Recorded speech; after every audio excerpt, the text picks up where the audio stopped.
Hey there, I'm Celia, a French freelance illustrator and full-time designer. Welcome in this new video.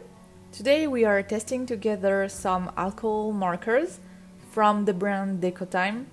It's a gift from friends and I'm super excited to try them out. So what's so special about them?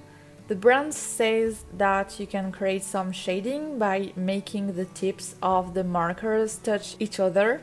I'm a bit scared of mixing them because I don't want to ruin them, and I'm pretty sure that it's not going to be reversible, but we'll see.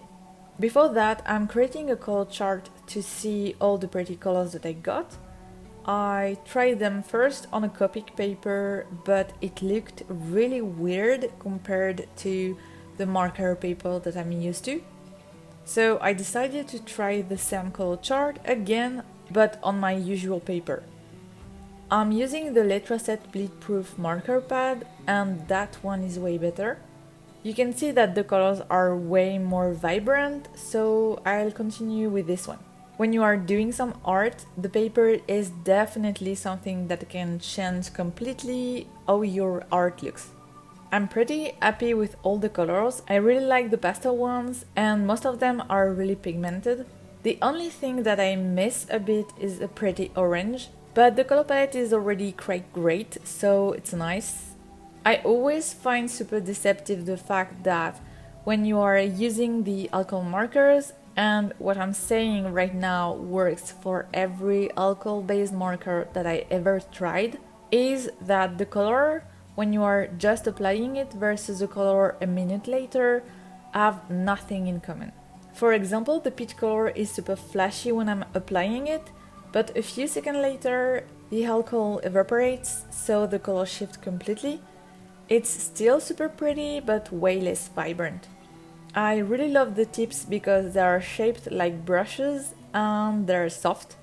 So it's really easy to go from thin and detailed lines to a really large stroke. Super easy to use. I'm just a bit concerned because I think that this specific type of tip is getting damaged super quickly. I won't be able to test their durability in this video, but I'm quite sure that it's definitely not the best if you are an intensive alcohol marker user. So it's time to try out the thing that freaks me out. Let's mess our pen by mixing them.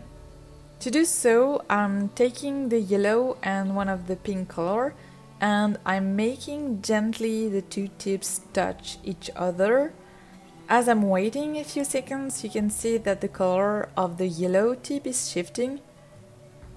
Then I'm using the yellow marker with the pink ink on the paper to create the shading. The effect works, but it looks quite complicated to manage. I don't know how much time I should mix the colors to obtain the right shading. It also looks like this technique is damaging the tips because even if I'm rubbing it quite a long time on the paper, I'm not able to remove all the pink that stained the yellow tip. I also tried to create a shade with the white pen, and it's quite similar. The effect is working, but at the same time I'm not controlling it yet.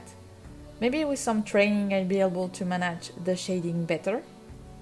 To summarize, I really like the brush and the colors of the markers. I'm not really a fan of mixing the colors directly on the pen, but they are really nice, so I will use them again. And that's it for today. Thank you so much for watching and I'll see you soon. Bye!